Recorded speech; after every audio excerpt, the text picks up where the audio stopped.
Football is a violent sport. That's why players wear pads and helmets and all of that fancy stuff, but sometimes all that equipment still isn't enough to protect players from each other. Some guys just push the violence a little too far. They draw penalties and get branded by opposing players and coaches as dirty.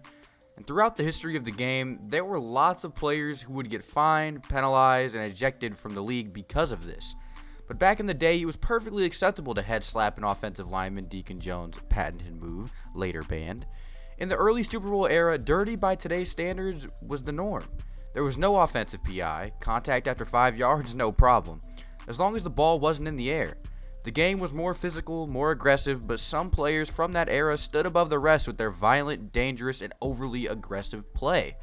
Given that the earlier game was much more rough and refs were more willing to let the big hits go, it's harder to discern between a cheap shot and a hard hit in that time period, but there were several guys from back then who stood above the rest.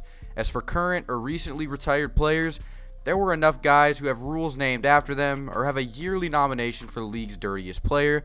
So without further ado, let's go ahead and get into this short list of prominent dirty players in NFL history.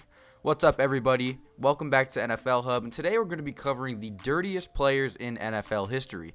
As I necessarily don't believe being dirty is a rankable offense because of how much rules change over time, this video will be in no particular order, but it still stands as who is the dirtiest player in NFL history. I'm going to go back from 1 to 7.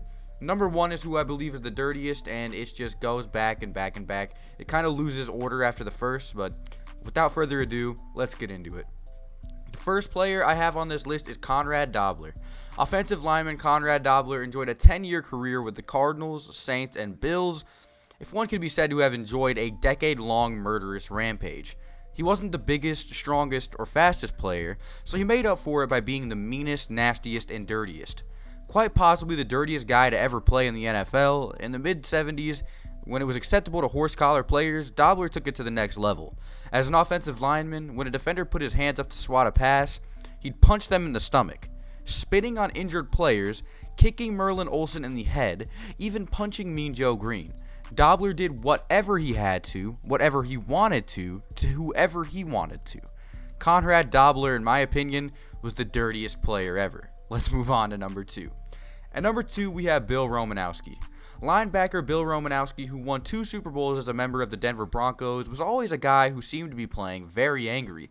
But in his defense, it was probably all of the steroids he was taking. He was taking a lot of steroids and hormone growth pills during his career, which explained a lot. Roid rage, am I right? Like the time he spit in the face of 49ers receiver J.J. Stokes during a nationally televised game, or the time he broke the jaw of Panthers quarterback Kerry Collins with an illegal hit in a preseason game. He's the definition of dirty. This guy didn't just cheap shot opposing players, even his teammates weren't safe. He threw punches at more players than he could count. Oh yeah, and he beat up a backup tight end on his own team so bad that he had to retire. He tore the guy's helmet off and punched him in the eye, breaking his eye socket. His own teammate. And he threw a football at Brian Cox and hit him in the junk. It's kind of funny, actually. Let's move on to number 3. At number 3, I'm going to keep it short here because we all really know about this guy. It's Rodney Harrison. Vicious hits, including a helmet-to-helmet on Jerry Rice, which is a big fight to pick, earned him suspensions galore and nearly $250,000 worth of fines from the NFL. He frequently topped the NFL's dirtiest player poll throughout his 15-year career. At number 4, we have a player we're going to get pretty deep into, and that's Richie Incognito. Drafted by the Rams in 2005, Incognito also played for Buffalo and Miami, where he felt the need to address his rep for being a cheap shot artist in 2013. I'm not really concerned with what other teams think. I'm really concerned with what guys on my team think, he said. Tell that to Jonathan Martin, an offensive lineman whose 2 years in Miami were made a personal hell by Incognito and 2 others who relentlessly bullied and harassed Martin until he left the team via trade.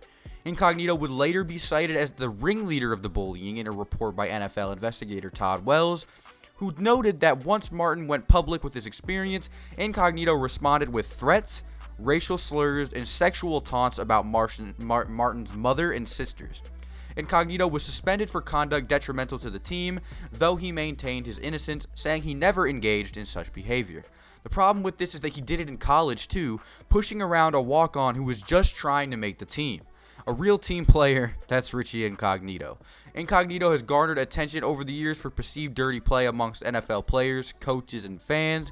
He has been alleged to have gouged players in the eyes, punched players, and made illegal tackles on a regular basis. In 2009, NFL players voted Incognito as the dirtiest player in the league, according to a Sporting News poll. He literally always used racial slurs, someone that just couldn't be hung around in the NFL. For some reason, his very white supremacist and straight up douchebag personality was enough to rear anyone away from Richie Incognito, the definition of a team cancer. I apologize deeply to Jonathan Martin, who was completely bullied and dismantled until he literally could not play for the Miami Dolphins anymore. A very, very, very sad situation, and I'm glad he got out of it as soon as he could. Richie Incognito is one hell of a scumbag. At number 5, we have Ndamukong Suh. The real trouble with him comes after the whistle. Suh is undoubtedly an elite pass rusher, or at least was, and a very great run defender, a demanding assignment for any offensive line. But his immense talent may be the only reason he isn't blackballed from the league, because he also has an extensive and ugly history of dirty plays, both before and after the whistle. He's piled up $420,669 in lost earnings over the 5+ seasons in the NFL, including a 2-game suspension.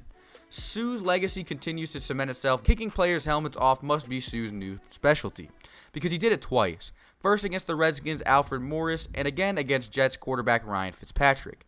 Intentional or not, Suh's reputation precedes him, and he doesn't get the benefit of the doubt after these plays. If he truly didn't mean to kick their helmets, he didn't exactly make an effort to avoid them. In 2014, Suh had gone 32 games without incident and by rule reset his status as a repeat offender, but Suh quickly reverted to his usual nonsense when he infamously stepped on Aaron Rodgers' leg during a game against the Packers, appearing to deliberately put all of his weight on that leg of Aaron Rodgers. The Rodgers incident reignited discussions of Suh's prior offensive.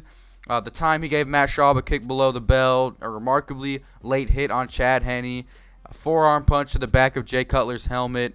Despite Suh's objectionable history with quarterbacks, his most infamous transgression remains the stomping incident during a Thanksgiving game in 2011 when he drove his cleat into Packers lineman Evan Dietrich Smith. He's a piece of garbage, basically. Let's move on to number 6, which is James Harrison. Linebacker James Harrison played professional football for 15 years with 6 different teams, and among Steelers fans, he's considered an all-time great. Among his peers, though, he was considered a workplace hazard. He entered the league in 2003, and by 2012, his reputation was well cemented. In a poll of current players that year, Harrison was named the most violent, dangerous player in that league, with fully 2/3 of the vote. The next closest player, legendarily terrifying Ravens linebacker Ray Lewis, with a paltry 10%. Harrison was known for being extremely fond of those helmet-to-helmet hits the NFL now hates so much. Between 2010 and 2015 alone, he piled up $150,000 in fines, largely for that reason. But it wasn't all about the sweet music of brain-rattling collisions for Harrison.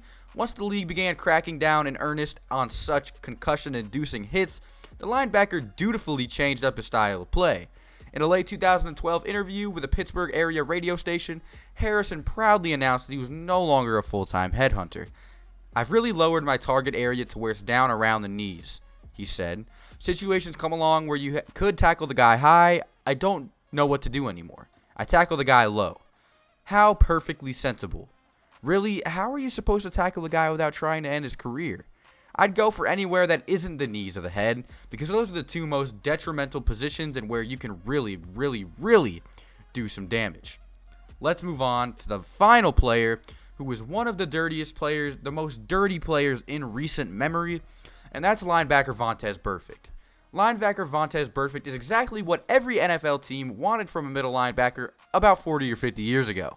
Players like Dick Butkus and Jack Lambert had reputations as mean and scary enforcers who didn't just make tackles, but attempted to set the tone for anyone who dared to go to the middle of the field.